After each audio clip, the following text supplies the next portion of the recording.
What's up, everyone? First, let me apologize that this video was uploaded a little late.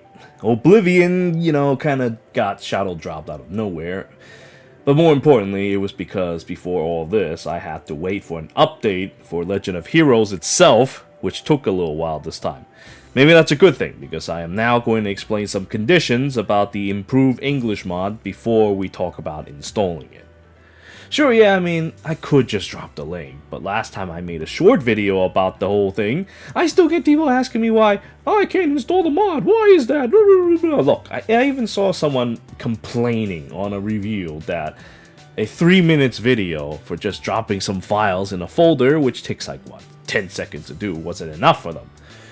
So, I have no choice but to explain it in an even more slowly and more carefully manner. Well, that, and there's also another very important reason why I have to do this, which I'll explain later. All this crap was, kind of hard to do because I was kind of playing Oblivion for 12 hours a day, and usually by the end of that, I'm too tired to do it afterwards. But today, I decided to take a break from all this just for this. So, because they have updated the game recently and the English patch as well. Now, before we even begin, first, you need to decide if you even want to install this English mod in the first place. Yeah, you're here looking at this video. You're probably thinking that you've already decided you wanted to install the mod and whatnot. But see, the whole reason I waited until the new update before releasing this video is because this English patch needs to stay up to date. Sure, yeah, the mod is currently updated, but if the modder decides to stop working on this for whatever reason, you have a problem when the game updates again. And the Legend of Heroes dev have originally promised an update every 2 days. So they kind of dropped that when they decided to take a whole ass week to update, leading straight to Oblivion getting shadow dropped. But anyway, they had a roadmap posting about the various updates after fixing their bugs and world map and refinement in the form of additional content, such as playing a merchant or playing an assassin, and their endings, mercenary storyline, an ending, anti-typing doll campaign, blacksmithing, creating martial arts techniques, etc, etc. So there's still a lot of content they're planning to release, and all of this will require English translations when they come. And game-breaking bugs will happen if they're not translated. We've gone through a lot of them already. And because the mod actually modifies the files within the game itself, instead of just a mere machine translation over what is on the game. On the flip side though, if you are the type of guy who prefers to play this game offline for whatever reason, this mod would be perfect for you because the old machine translations require you to be online for that matter. Although, I think if you already translated these words before by playing online previously, they'll remain. Like whatever you've already translated will remain when you hit Alt-T or whatever. With the old translator, this thing already has everything translated, sort of. In my opinion, it's also machine translated, but they kind of just fix it and make it so that it makes more sense, I guess. Because I think that's what people do when they don't actually know Chinese, but they get a machine translator, and they just kind of refine the translation a bit, Anyway, my point is that this English mod is made on the interests of the modder, Alseyra. And if he decides to stop updating this mod is dead in the water. On top of this, you have to actually wait for him to update the mod whenever there's a game update, so he can't instantly finish the work. And messaging me while I'm streaming will not help you with this. Although you could sign up for my Discord and go to my Three Kingdoms channel to stay up to date, you can find the link to my Discord in the description. But remember, if you want to play right after a patch, you might have to wait a while because of all that. So if you can't stomach that, I really recommend using the older English mod. The world map and mission board not working can be easily fixed by hitting Alt and T to temporarily go back to Chinese, get in your menu, then Alt and T back after you made your selections. Not very hard. Second, and this is extremely important, the file itself is treated as dangerous, and you might not even be able to download it, because at least on Chrome, downloading the zip will cause a dangerous file warning to appear and prevent you from downloading it. If you choose to download the RAW, it might still treat it as a suspicious file, but at least not marked as dangerous, in which case you will have to select to allow the download to continue. You could also whitelist it, but I have no idea how to do that, and I don't ever bother with that, because I don't like to whitelist dangerous content. And usually I only download stuff that I trust, or at least kind of trust. I kind of trust our modders, so this is fine. But look, this right here is the main reason why I did not just link the video, did not just link the download without a proper video. I needed to take my time with this to try to get this figured out. Not just because someone is complaining about 3 minutes is not enough an explanation to make a video. No, if I just post this without context, people are going to look at me like I'm trying to send them viruses. Which, who knows, maybe this Alseyra is an asshole and is indeed trying to hack our computers. Look, I've used it and haven't found anything unusual from the actual downloading part. My virus scanners haven't found anything, but if it is indeed a well-hidden virus or malware, then I guess I'm screwed. So there you have it. You're warned.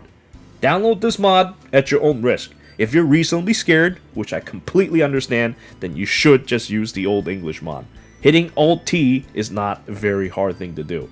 Yeah, it's slightly inconvenient, but you know what? You're also immune to waiting for updates and any future errors and getting hacked or whatever, so it's really not that bad. Now, this leads to 3. Like the game itself, the mod is not exactly complete either. There's still some bugs that can occur. I waited for a long time before releasing this mod to the public because we had to get these things fixed first.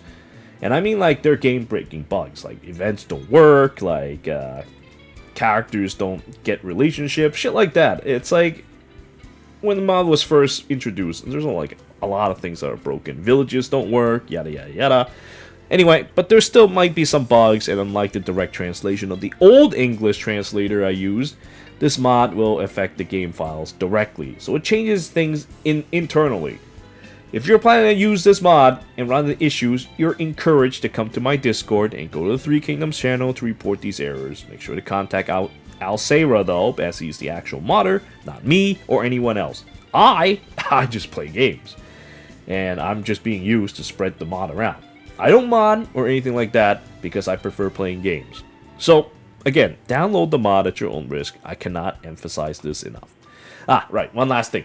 It's not really something that applies to most of you, but if you know Chinese or want to get a better translation of a certain passage in the game, like, you know, they may say something poetic or something like that, the translator doesn't translate it properly, whatever. This translator might get in the way of that. While it's still using the XUnity as a base program, hitting Alt-T does not change the text back to Chinese for this English mod. So unless the mod hasn't already translated it, you'll have to rely on whatever translation given to you by this translator, which is admittedly alright, but it's not perfect either. Like I said, it's just, you know, people refining translations, not exactly translating it themselves. Alright, so with all the warnings out of the way, you have decided to actually get the English mod, so let's get to the part where we actually set up the mod then. Well, this part is easy. You download the file, and by the way, the link that I provide you will have it constantly updated to whatever latest version it is. So just keep that in mind. If it hasn't been updated, well, you can probably find out by looking at the last modified date. Anyway, so this part's easy. You just extract the mod folder from the raw file, the zip, if you can somehow download that. But they're the same anyway. Anyway, just drop the folder somewhere. I, for one, choose to do it in the same directory as the game itself. So similarly to how I did it with the Old English patch, you may as well just use the browse local content thing and just drop it in the same directory. Okay, so once you do that, you open a folder called mod that is part of the that is what you extracted from the zip, and then open the replace UI.exe file. Then you just select the game path, which for me is already defaulted to the game's original location. So if that's somehow different for you, you've already extracted it in like the game folder, so just copy paste whatever directory you have where the game's 3 Kingdoms exe file is, and go with that. Select start patching, it writes some data into your game, and you're done! Super easy. I could explain it in like 5 seconds, but I'm worried that somehow that is still not easy for some people. And, well, there's also another thing. So, first, to uninstall this mod, you will actually have to delete absolutely everything. Like, absolutely, positively everything in order for you to actually delete it. I tried just deleting some files and, like, use verify integrity and get the files back. Didn't work. Yeah, I don't know how the mod did it, but it embeds really heavily into the game. It could be cloud safe. I have no idea. So, another thing that this mod does is that it modifies your current save file. So if you have an old save file, right, it will not work. You need to start a new game with the save file provided after you have made an English mod, after you've installed the English mod. So you gotta keep that in mind. You have to play a new save file if you haven't already. And what else? Yeah, but that's basically it. You just need to remember these things. And how to install, yada yada yada. Okay, so there's also a few extra questions that people have despite having already installed it. Now, one is that the game doesn't load right away. Well, this time with the English mod, you'll probably see the executable running in the background. But generally, if the game doesn't load, just give it like a little minute to finish loading all the English patch stuff. It was one of the complaints people have with the older English patch, but as you can see, no big deal. I have a higher end computer, and it still takes me a while to get it done. So don't panic, just wait. It'll work eventually. Another issue you might have is that, well, okay, it doesn't work entirely. You go in the game and you see that it's still in Chinese. From what I understand, it has to do with your system locale. If that's the case, then you should go to the start menu in Windows and select settings. Go under time and language, and then enter the language settings. Make sure it is English, United States as your default. That I hear fixes most of the issues that this game has. It's not like I have issues myself, so I cannot completely verify that for you. Also, if you're using Mac or whatever, you're on your own. If this method doesn't help, and then I guess you're shit out of luck, because I simply don't know. I never had any issues with the game or the English mod, so someone else will be better suited to help you. Like try to contact the mod maker on my Discord. His name is Alseyra. Just chat. Who knows? Maybe someone else can surprise you, but definitely not me, because I already mentioned everything I possibly know about the mod. Well, I guess that's about it. I thank you all for watching. Until next time.